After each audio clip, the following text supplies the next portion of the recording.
Assalamualaikum warahmatullahi wabarakatuh. Selamat datang kembali di channel Nara Story. Dan tentunya masih bersama saya Mas Nara di sini. Apa kabar kalian semua? Semoga selalu baik-baik saja, sehat badannya, dilimpahkan rezekinya dan dihindarkan dari segala mara bahaya. Amin. Di kesempatan kali ini saya akan menceritakan sebuah cerita drama rumah tangga dengan judul Istriku Wanita Penghibur, melanjutkan dari part sebelumnya. Oke, seperti biasa sebelum ke ceritanya, bagi kalian yang belum subscribe channel Nara Story, silahkan bisa subscribe dulu lah. Dan aktifkan lonceng notifikasinya agar kalian tidak ketinggalan cerita menarik dari channel Nara Story. Dan jangan lupa juga untuk share and like, tentunya agar Mas Nara lebih semangat lagi untuk menghibur kalian. Oke, kalau sudah, terima kasih and so just try keep up with me.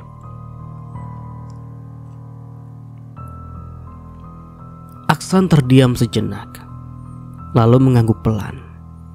Ada rasa hangat yang menjalar di hatinya. Ini bukan sekedar perayaan. Ini adalah bentuk kasih sayang dan sebuah ungkapan bahwa keluarga mereka kini bisa bernafas lebih lega. Dia menatap Rain yang masih sibuk bermain dengan jari-jarinya, tak memahami arti dari percakapan orang dewasa di sekelilingnya. Erma tersenyum lembut sebelum beranjak dari kursinya. Mama ke dapur lagi ya, lanjutin bikin keripik pisangnya. Iya mah, hati-hati, jangan sampai kena minyak panas. Ibunya hanya tertawa kecil sebelum melangkah masuk ke dalam rumah, meninggalkan Aksan kembali berdua dengan Rain di teras. Kini Aksan mengalihkan perhatiannya sepenuhnya pada buah hatinya yang masih duduk nyaman di pangkuannya. Rain tampak mengamati sesuatu dengan penuh minat. Tangan mungilnya tiba-tiba menuju ke satu arah. Aksan mengikuti arah jari kecil itu dan segera mengerti. Matanya menatap pohon yang berdiri kokoh di sudut halaman. Di antara daunnya yang hijau segar, buah-buah kecil berwarna merah tampak menggantung, menunggu untuk dipetik. Aksan tersenyum. Dia tahu betul betapa anaknya menyukai buah kecil yang manis itu. Mau makan gerson ya? Tanyanya lembut. Rain tidak menjawab, hanya mengangguk dengan antusias. Tanpa ragu, Aksan bangkit dari kursinya, masih menggendong Rain dengan erat, lalu melangkah menuju pohon gerson. Pohon gerson itu kalau di daerah Mas Nara namanya pohon karsem. Ada yang nyebut jari Jawa. Pokoknya itulah, pokoknya yang pohonnya mudah tumbuh tapi juga mudah mati. Kalau udah umur 5 tahun itu maksimal, kayaknya 5 tahun itu pohon nanti akan mati sendiri. Dan buahnya itu kecil-kecil kayak cherry itu, merah tuh. Mas Nara juga suka. Kalau di daerah kalian namanya buah apa tuh? Kalau di sini malah gerson. Kalau di Mas Nara karsem. Karsem kalau nggak krasem. Oke, kita lanjut. Saat genggamannya sudah penuh dengan buah-buah kecil itu, Rain spontan bertepuk tangan dengan riang. Tawa kecilnya menghangatkan hati Aksan. Mau lagi? Tanya Aksan dengan lembut menggoda anaknya. Namun Rain menggeleng cepat. Matanya berbinar penuh kegembiraan. Aksan tertawa kecil, lalu membawa buah-buah itu ke dalam rumah untuk dicuci. Ia tak ingin anaknya makan sesuatu tanpa dibersihkan terlebih dahulu. Dengan hati-hati dia mencuci satu persatu di bawah aliran air bersih, memastikan tak ada debu atau kotoran yang tersisa. Setelah semuanya bersih, dia kembali ke teras dan menyerahkan buah-buah itu pada Rain. Dengan semangat, Rain mengambil satu lalu memasukkannya ke dalam mulut mungilnya. Matanya langsung berbinar saat rasa manis menyebar di lidahnya. Satu persatu dia menikmati buah itu dengan polos, tanpa tergesa-gesa, benar-benar menikmati setiap gigitannya. Melihat pemandangan sederhana itu, Aksan terharu karena bisa menikmati momen bahagia seperti ini lagi. Dia pun meraih ponselnya berinisiatif mengabadikan momen ini dalam sebuah video. Baginya kebahagiaan tak harus selalu dalam bentuk sesuatu yang besar. Terkadang kebahagiaan paling berharga justru ada dalam momen-momen kecil seperti ini. Saat seseorang ayah bisa melihat anaknya tersenyum, dan tersenyum bahagia karena sesuatu yang sederhana.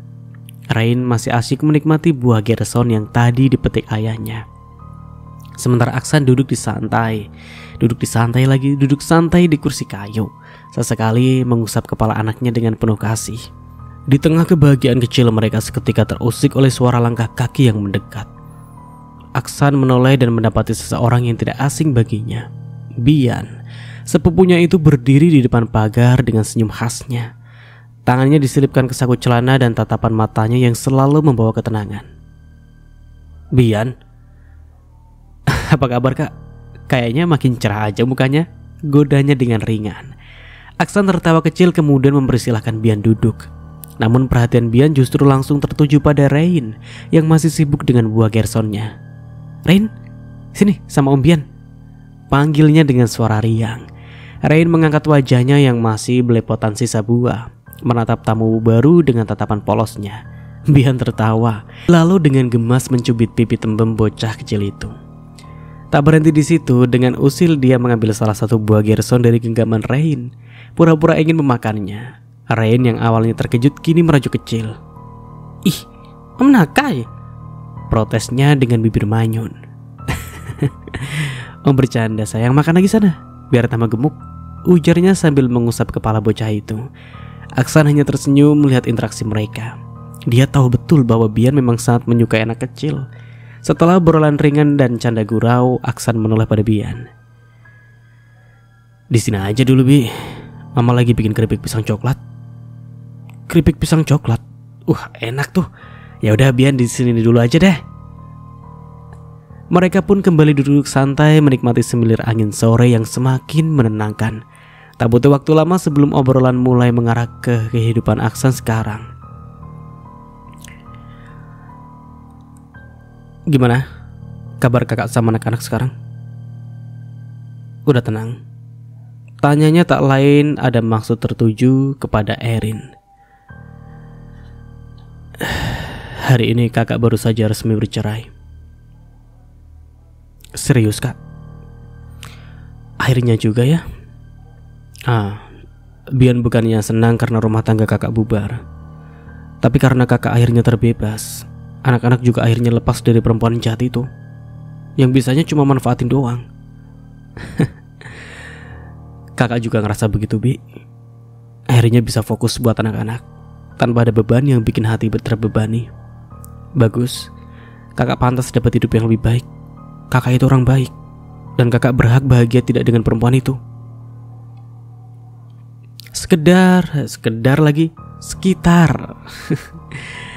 Maaf ya Mas Nara, kadang salah-salah, ya namanya juga manusia. Oke, kita lanjut. Sekitar 1 jam berlalu, percakapan mereka terhenti sejenak ketika aroma manis pisang goreng coklat mulai tercium dari dapur. Bian menghirup udara dalam-dalam lalu tersenyum lebar. Ini sih tanda-tanda Bian bakal betah di sini. Ujarnya sambil tertawa ringan. Aksan ikut tertawa merasa hangat di tengah kebersamaan ini. Langit subuh masih gelap ketika Aksan bangun dari tidurnya. Udara pagi terasa sejuk, angin lembut menyelinap melalui celah jendela kamar. Dalam keheningan dia menoleh ke arah 3 anaknya yang masih terlelap di tempat tidur.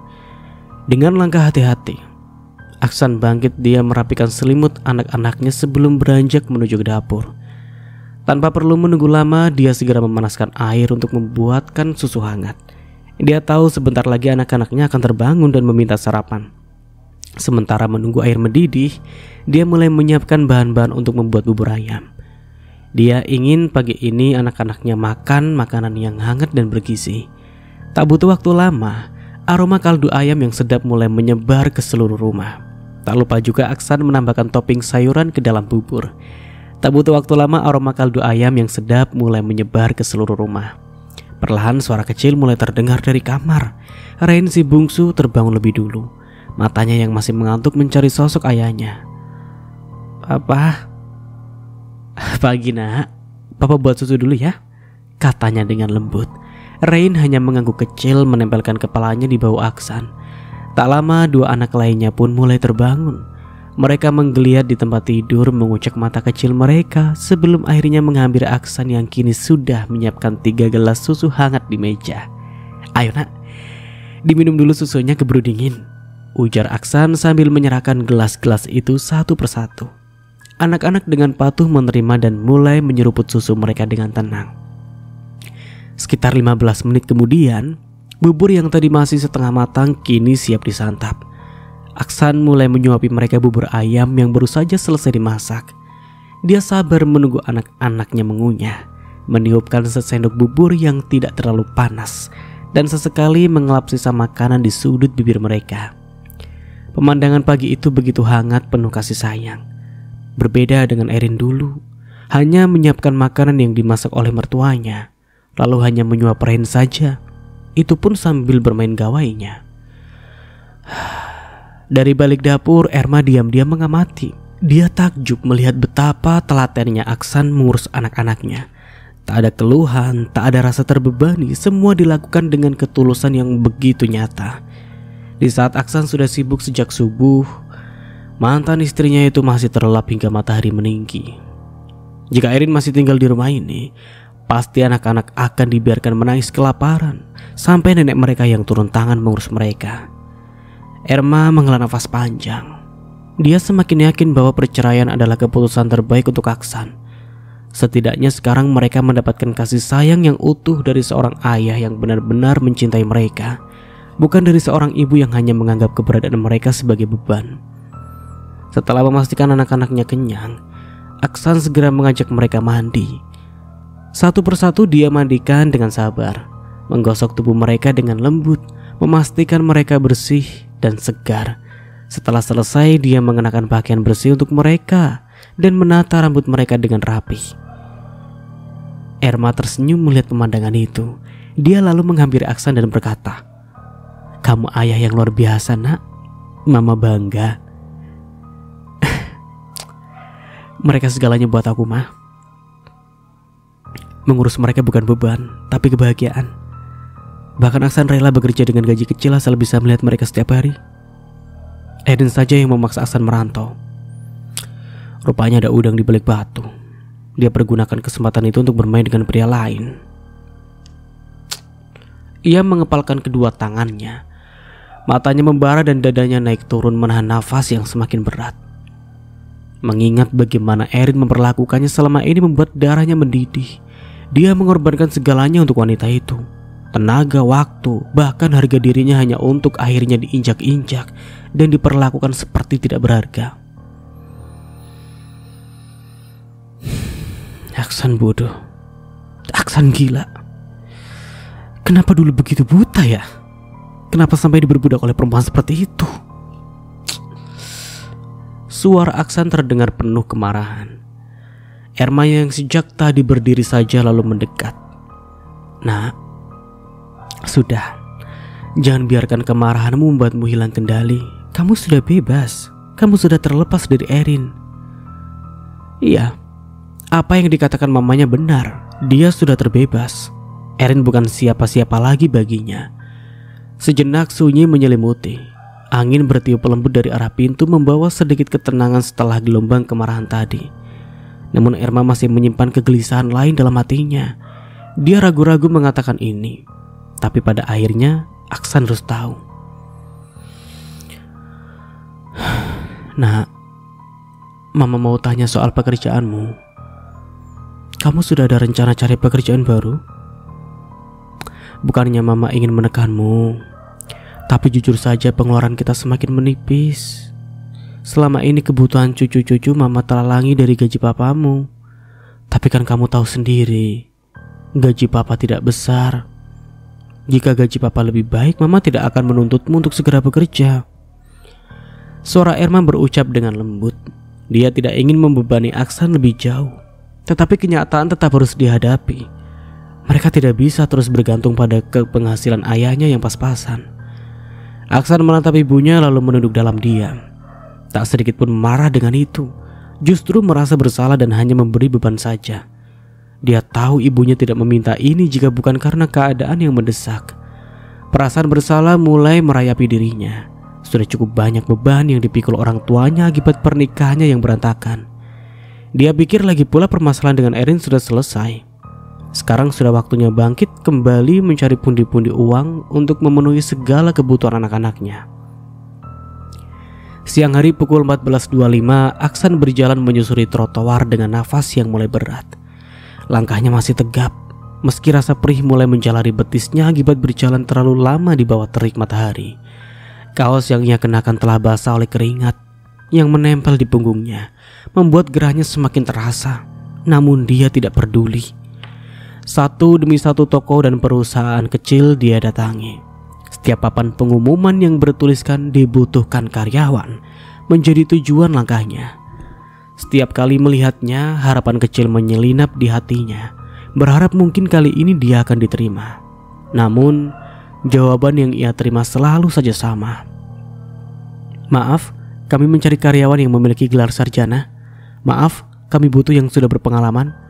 Kata maaf yang diucapkan berkali-kali itu semakin lama semakin terasa menyesakkan. Tapi Aksan tidak boleh menyerah, tidak bisa. Dia punya 3 anak yang harus diberi makan. Dia sudah berjanji pada ibunya bahwa dia akan segera mendapatkan pekerjaan. Dia melangkah lagi meski tumitnya terasa nyeri setiap kali menapak. Dia bahkan sempat berhenti sejenak di bawah bayangan pohon untuk mengusap keringat di dahinya. Mencoba mengatur nafas, lalu kembali berjalan. Ia tiba di sebuah minimarket kecil di sudut jalan. Ada tempelan kertas di kaca pintu masuknya, dibutuhkan karyawan. Aksan langsung masuk. Dia berbicara dengan pemilik toko, menyampaikan niatnya melamar pekerjaan. Namun lagi-lagi setelah pemilik toko melihat riwayat pendidikannya, ia menggeleng dengan ekspresi menyesal. "Maaf mas, kami butuh yang minimal lulusan D3. "Baik pak, terima kasih," katanya sebelum berbalik pergi. Langit kian menderang, matahari semakin tinggi dan rasa lelah semakin menggerogoti tubuhnya. Namun dia tetap melangkah. Bagi Aksan ini bukan hanya tentang mencari pekerjaan. Ini tentang bertahan hidup. Jika hari ini dia harus ditolak 100 kali, maka besok dia akan mencoba 100 kali lagi. Karena dia tahu menyerah bukan pilihan. Aksan duduk di teras sebuah toko mencoba meredakan nyeri yang menjalari tumitnya setelah seharian berjalan tanpa henti. Dia membuka botol plastik yang dibawanya dari rumah, meneguk air dengan harapan menyegarkan kembali tubuhnya yang lelah.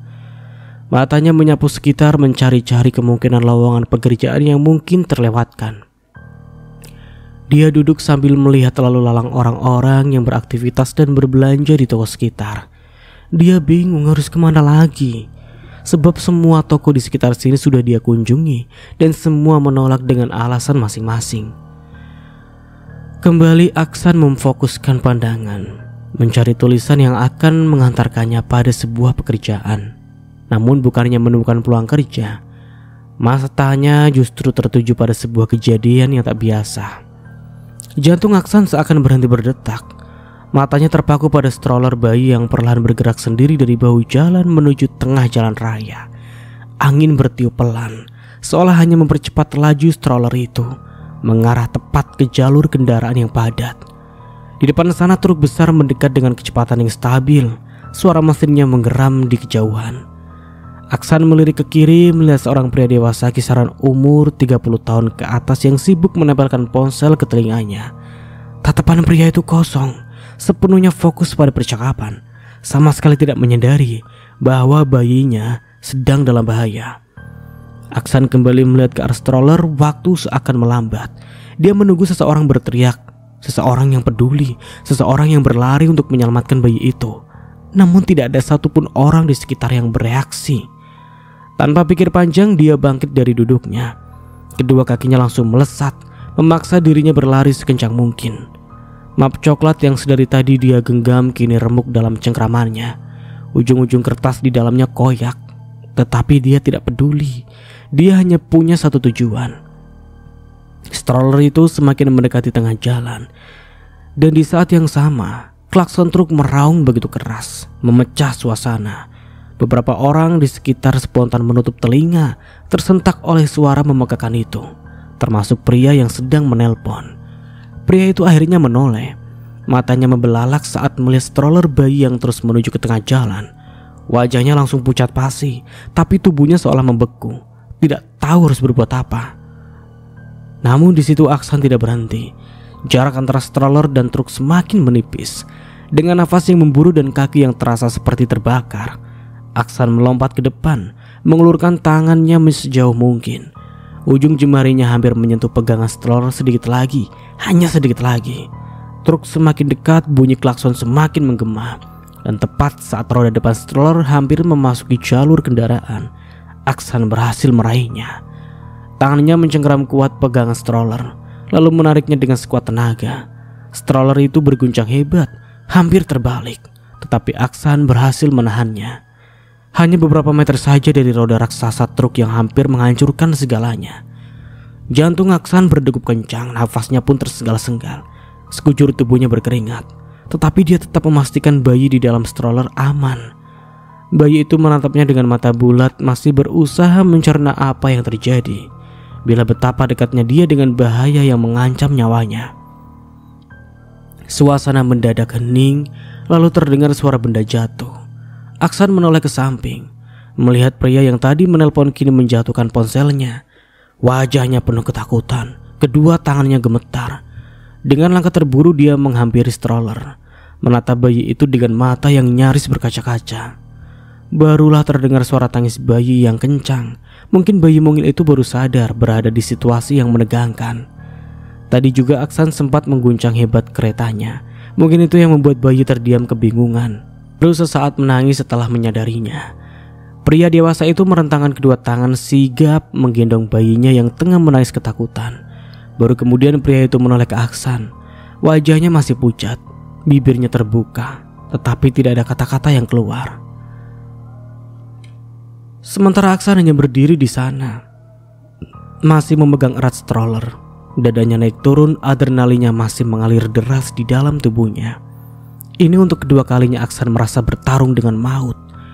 Aksan berdiri tegap di tempatnya, berusaha mengatur nafas yang masih memburu. Dadanya naik turun, tangannya masih sedikit gemetar setelah kejadian tadi. Aksan menghembuskan nafas panjang, mencoba meredam emosinya. Jujur saja, ada amarah yang menggelitik dadanya. Bagaimana bisa seorang ayah begitu lalai, sibuk dengan telepon padahal nyawa anaknya hampir saja melayang di depan matanya sendiri.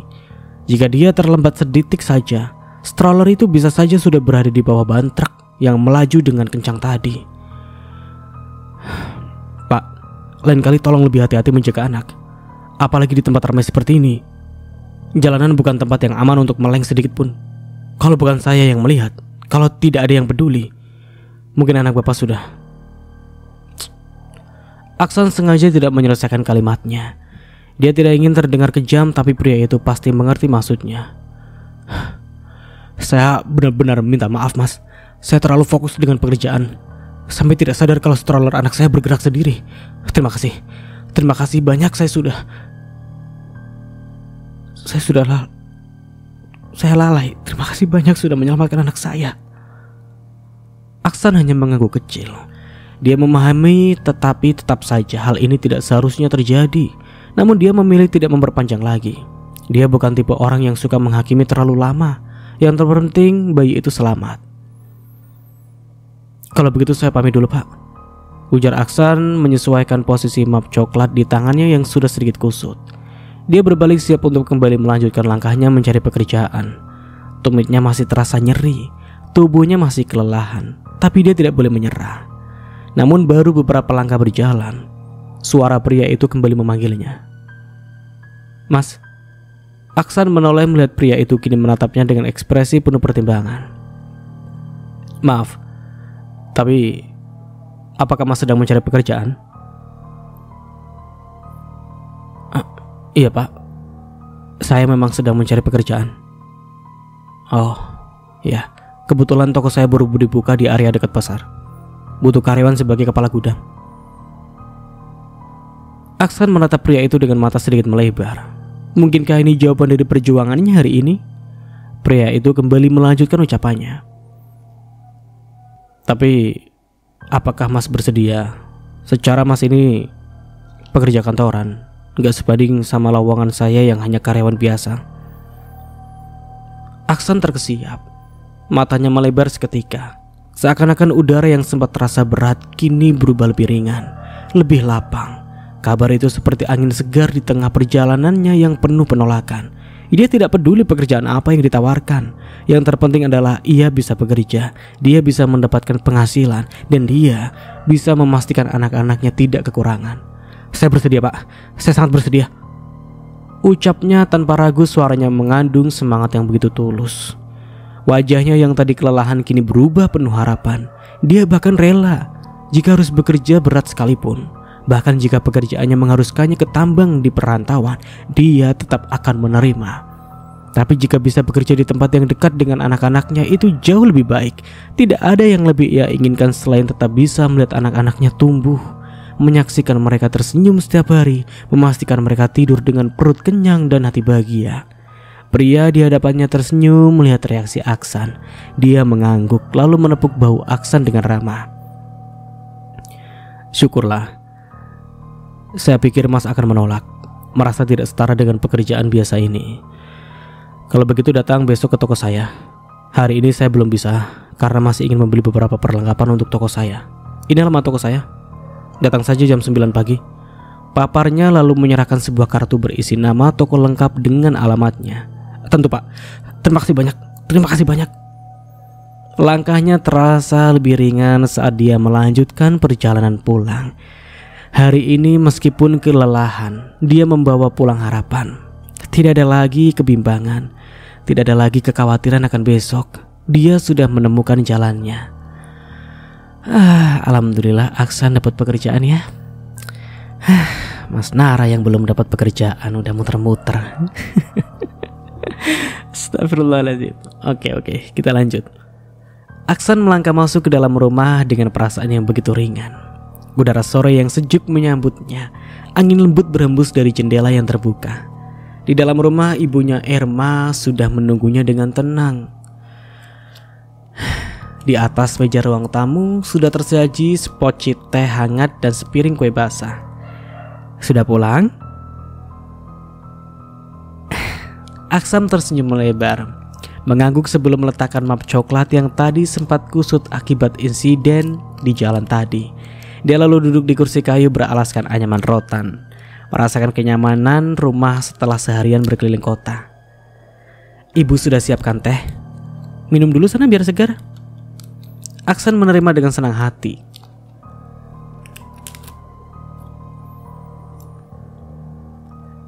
Meniup permukaannya sedikit sebelum menyesapnya perlahan. Kehangatan teh itu menyebar di tenggorokannya. Begitu menenangkan. Setelah seharian, ia berjalan di bawah terik matahari. Lalu dia mengambil sepotong kue basah, menggigitnya sambil tetap mempertahankan senyumannya. Erma memperhatikan dengan seksama. Ada sesuatu yang berbeda dari anaknya sore ini. Raut wajahnya yang biasanya penuh kelelahan kini tampak lebih cerah, lebih bersinar. Senyumannya bukan sekedar senyum kelelahan, melainkan senyum seseorang yang membawa kabar baik. "Ada apa, Nak? Senyum-senyum begitu sih?"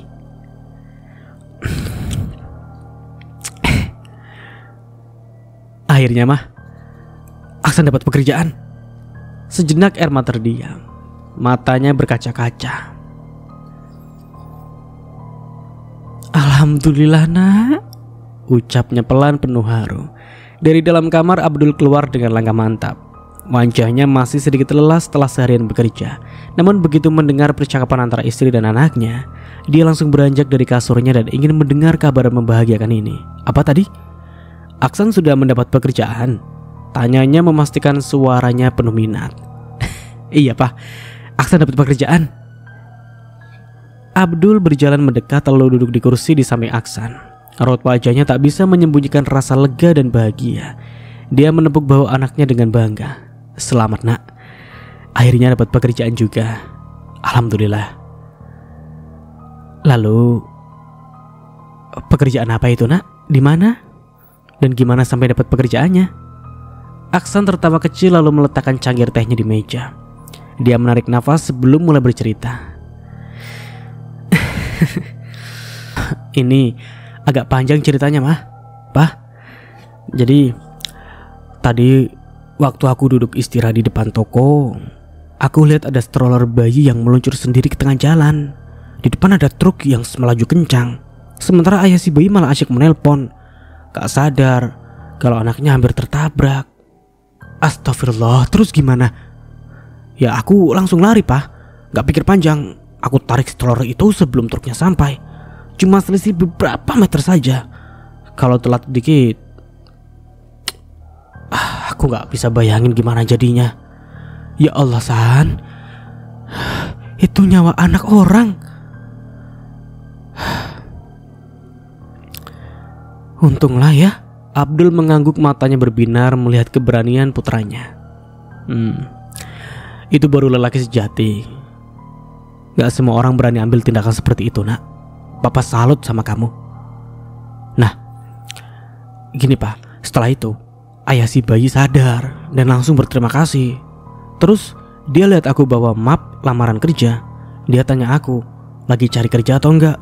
Aku jawab iya. Ternyata dia punya toko yang baru buka dekat area pasar dan butuh kepala gudang. Ya langsung saja aku bilang aku bersedia gitu. Kepala gudang? Bukan jadi karyawan biasa? Abdul bertanya memastikan. Iya pak, kepala gudang. Aksan juga kaget sih. Tapi katanya udah disuruh datang besok pagi jam 9. Masya Allah, kepala gudang itu gajinya lumayan San. Ini rezeki yang gak disangka-sangka. Erma menghela nafas lega. Hampir tak percaya bahwa putranya seharian mencari pekerjaan dan mendapat penolakan, kini justru mendapat posisi bagus dari aksi heroiknya. Allah membalas kebaikanmu nak. Lihat kan, karena kamu berbuat baik pertolongan datang dari arah yang sangat gak disangka-sangka. Aksan mengangguk. Mereka betul bahwa hari ini adalah hari yang penuh berkah. Sore itu mereka bertiga berbincang lebih lama, berbagi kebahagiaan atas kabar baik ini. Di rumah sederhana mereka penuh kehangatan menyelimuti merayakan kabar baik ini. Di pagi buta embun belum sepenuhnya menguap dari dedaunan. Namun di dalam rumah sederhana itu Aksan sudah sibuk sejak fajar menyingsing. Tangannya cekatan menyiapkan sarapan, sementara telinganya tetap awas mendengar colotan anak-anaknya yang baru bangun. Di dapur aroma telur dadar bercampur dengan wangi nasi hangat menyebar ke seluruh ruangan. Dia memastikan porsi untuk ketiga anaknya cukup, lalu dengan telaten menyiapkan makan siang sebelum berangkat bekerja. Dia tahu mungkin hari ini dia akan pulang malam, jadi lebih baik dia menyiapkannya sekarang agar tidak merepotkan ibunya. Setelah makanan siap, Aksan beralih ke rutinitas berikutnya. Memandikan anak-anaknya, tawa kecil mereka menggema di kamar mandi, membuat hatinya hangat. Tak ada yang lebih berharga bagi Aksan selain melihat anak-anaknya tumbuh dengan bahagia. Begitu semua beres, dia segera mandi lalu mengenakan pakaian yang paling rapi yang dia punya. Kemeja bersih dan celana jeans. Hari ini adalah awal baru dan dia ingin tampil sebaik mungkin. Sebelum berangkat dia mendekat kedua orang tuanya yang duduk di ruang tamu. Mah, Pah, Aksan berangkat dulu ya, katanya penuh hormat.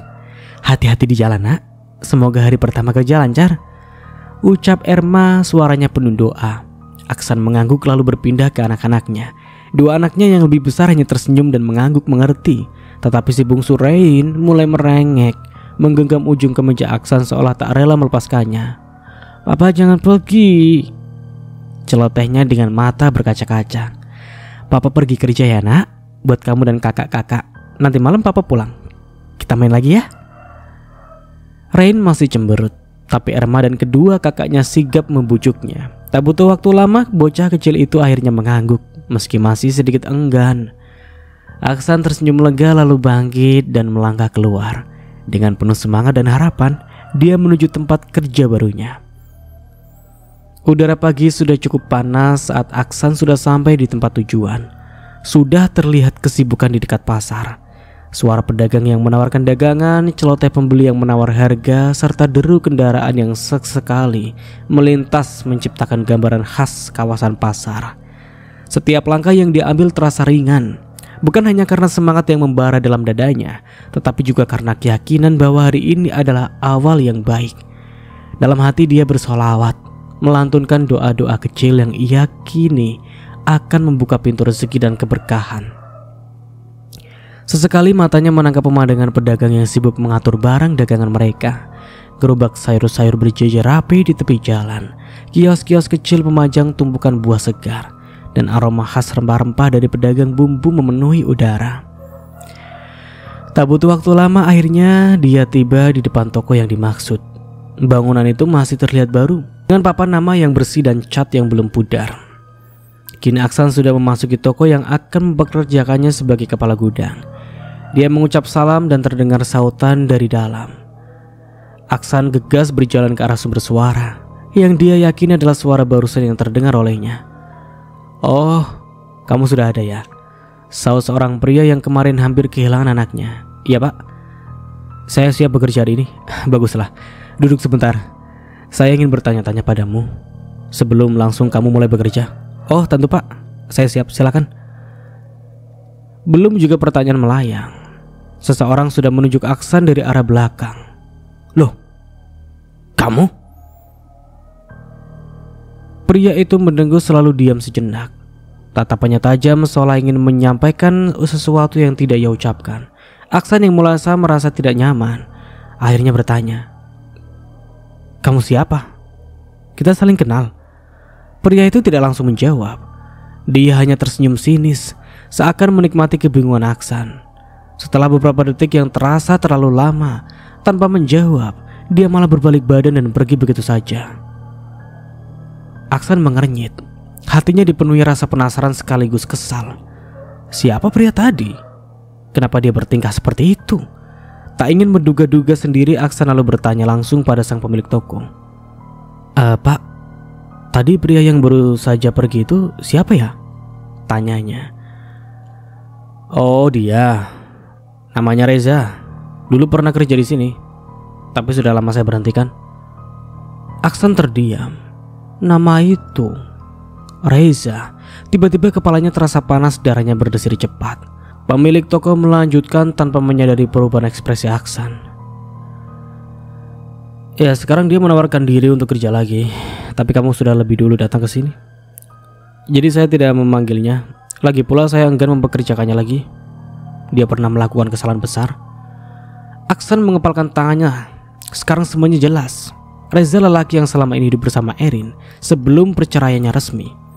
Lelaki yang selama ini bersembunyi dalam bayang-bayang, merusak rumah tangganya, dan sekarang tiba-tiba muncul di tempat kerja barunya. Bagaimana bisa Aksan mengenali pria itu? Bagi gundik istrinya, dari bukti perselingkuhan Erin, itu bukan sekedar dugaan, bukan sekedar firasat, melainkan fakta yang terpampang jelas di layar ponsel istrinya.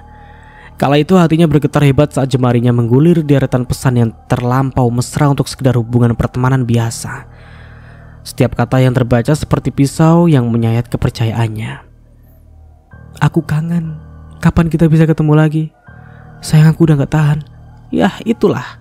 Dan chat Erin terkirim pada kontak nama Reza melalui media sosial FB. Sayangnya Aksan sudah lupa dengan wajah pria si pemilik nama. Padahal waktu itu dia sempat melihat foto profilnya. Tidak heran dia tidak mengenali pria tadi. Tidak heran pula pria itu diam dan pergi tanpa menjawab siapa dirinya.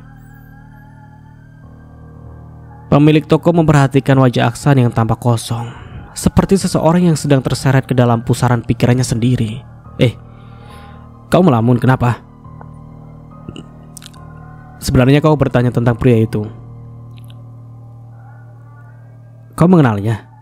Apa dia musuhmu? Atau... Aksan tersentak. Nafasnya terasa berat sejenak.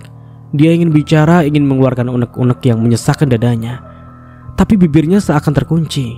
Haruskah dia mengatakan bahwa pria itu adalah lelaki yang merebut istrinya? Bahwa pria itu adalah alasan hancurnya rumah tangga yang ia perjuangkan selama ini? Tidak. Itu bukan sesuatu yang perlu dia jelaskan kepada orang baru yang dikenalnya. Lagi pula apa gunanya mengungkit luka lama? Apa gunanya membahas pria itu di tempat kerja barunya? Bukan apa-apa pak, saya hanya bertanya karena dia menyapa lebih dulu, seolah-olah dia mengenal saya. Tapi saat saya balik bertanya, dia malah diam dan pergi begitu aja. Itu saja. Oh begitu, ya sudahlah, tak perlu dipikirkan. Yang penting sekarang kau sudah diterima bekerja di sini. Fokus saja pada pekerjaanmu. Aksan terbelalak, kata-kata pemilik toko tadi masih menggantung di telinganya, seolah pikirannya butuh waktu lebih lama untuk mencerna.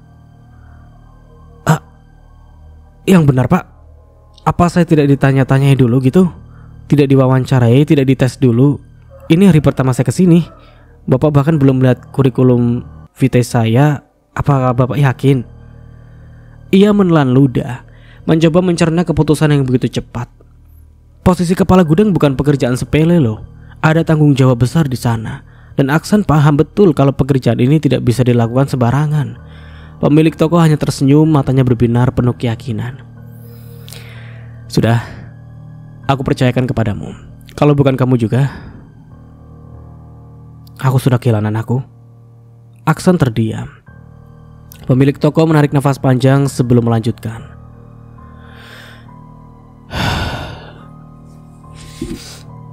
Anakku itu lebih dari segalanya dibandingkan toko ini. Aku tidak bisa hidup kalau dia sampai kehilangan nyawanya. Jika benar-benar tertabrak truk kemarin, aku tidak tahu apa yang akan terjadi. Suasana mendadak terasa lebih dalam, lebih bermakna. Baru sekarang Aksan benar-benar menyadari betapa besarnya dampak dari tindakan yang ia lakukan kemarin. Dia tidak hanya menyelamatkan seorang bayi, dia telah menyelamatkan dunia seseorang. Senyum perlahan mereka di wajahnya. Dadanya menghangat oleh rasa syukur dan tanggung jawab yang semakin kuat. Baik Pak, saya akan bekerja dengan giat dan sebaik mungkin.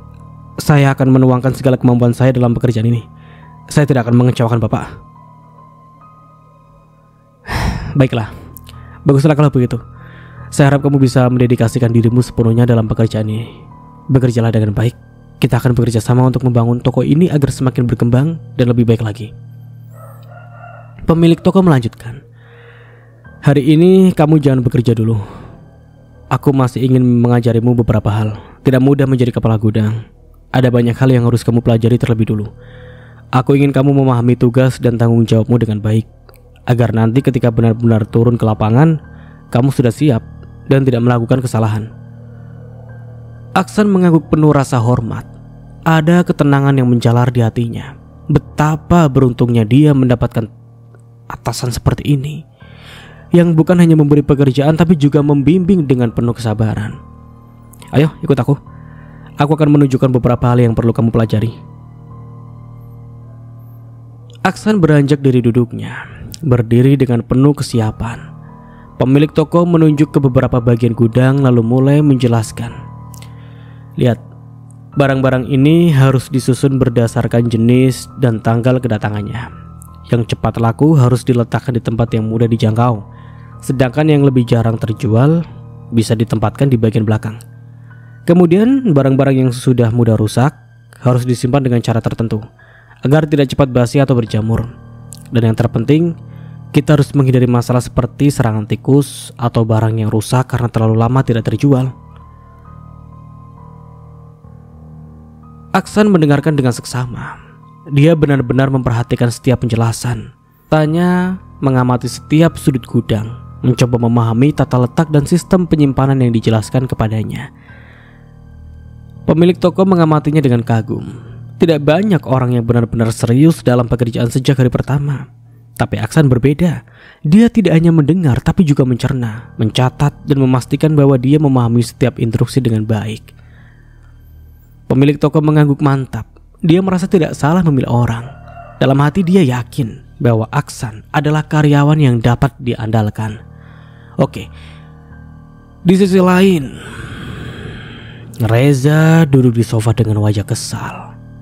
Menyesap rokoknya dengan geram. Di seberangnya Erin sedang bersandar dengan tangan terlipat di dada. Ekspresinya tak kalah kesal. Kemarin aku bertemu dengan Aksan. Erin mengernyit menatapnya tajam. Bagaimana bisa kalian bertemu? Aku juga gak tahu. Yang jelas aku kemarin datang ke toko lamaku. Niatnya mau melamar kerja lagi. Tapi tahu gak, mantan suamimu yang bodoh itu sudah melamar duluan dan diterima di sana. Bukan cuma itu, dia bahkan langsung diangkat jadi kepala gudang. Bukan dia yang bodoh, tapi kamu yang bodoh. Apa-apaan sih kamu ini? Kenapa malah bilang aku bodoh? Aku ini sudah berjuang, sudah berusaha. Tapi penilaian kamu tetap sama saja. Ya bodoh. Dari kemarin aku sudah nyuruh kamu cari pekerjaan yang layak. Aku sudah bilang berkali-kali jangan malas. Jangan cuma mengandalkan aku. Tapi sekarang apa? Bahkan Aksan laki-laki yang dulu aku bodohi, yang aku bohongi, malah lebih dulu dapat pekerjaan yang bagus. Dan tahu nggak? Pekerjaan itu gajinya besar. Posisi kepala gudang itu bukan main-main. Reza terdiam. Wajahnya memerah entah kemana, entah karena marah atau malu. Perkataan Erin benar-benar menusuk harga dirinya. Dia tahu Erin memang suka bicara pedas, tapi kali ini rasanya lebih menyakitkan karena apa yang Erin katakan itu benar. Jujur saja aku gak nyangka Aksan bisa bangkit secepat ini. Dan kamu malah masih di sini, ngeluh sana sini, gak ada perubahan sama sekali. Harusnya kamu yang dapat pekerjaan itu, bukan dia. Reza mengepalkan tangannya, rahangnya mengeras. Dia tak bisa membantah. Dia merasa kalah dari seseorang yang dulu dia anggap pecundang, yaitu Aksan. Ruangan itu tiba-tiba terasa begitu sunyi. Reza masih duduk di sofa dengan tangan terkepal di atas pahanya. Matanya menatap lurus ke depan, rahangnya mengeras, dadanya naik turun menahan amarah yang siap meledak kapan saja. Erin menelan ludah, tiba-tiba merasa ada yang tidak beres.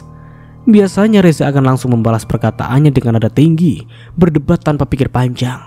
Tapi kali ini, diamnya justru lebih menyeramkan. Wajahnya mengelap, nafasnya terdengar berat, seolah-olah dia sedang menahan sesuatu yang bisa meledak kapan saja. Erin mundur sedikit menempel ke sandaran kursi. Tangannya berkeringat, meski dia masih berusaha bersikap tenang. Namun dalam hati dia takut. Takut jika Reza tiba-tiba melampiaskan emosinya dengan cara yang tidak dia duga. Perlahan Erin mendudukkan kepala, memilih diam, tidak ingin memancing lebih jauh. Ia tahu betul bahwa ketika Reza marah dalam diam seperti ini, itu berarti sedang berada di ujung kesabarannya. Satu kata lagi saja bisa membuat semuanya berantakan. Ia menggigit bibir, matanya melirik ke arah pintu. Dia pikir, aku harus pergi dari sini. Sudah cukup. Dia lelah bertahan di tempat ini, di rumah yang bukan miliknya, dalam hubungan yang sudah tidak memberinya apa-apa selain beban. Reza masih seperti ini, masih tanpa pekerjaan, masih tanpa masa depan yang jelas. Sementara ia butuh kejelasan, butuh uang untuk mencukupi kebutuhan pribadi dan kebutuhan lainnya seperti bahan dapur.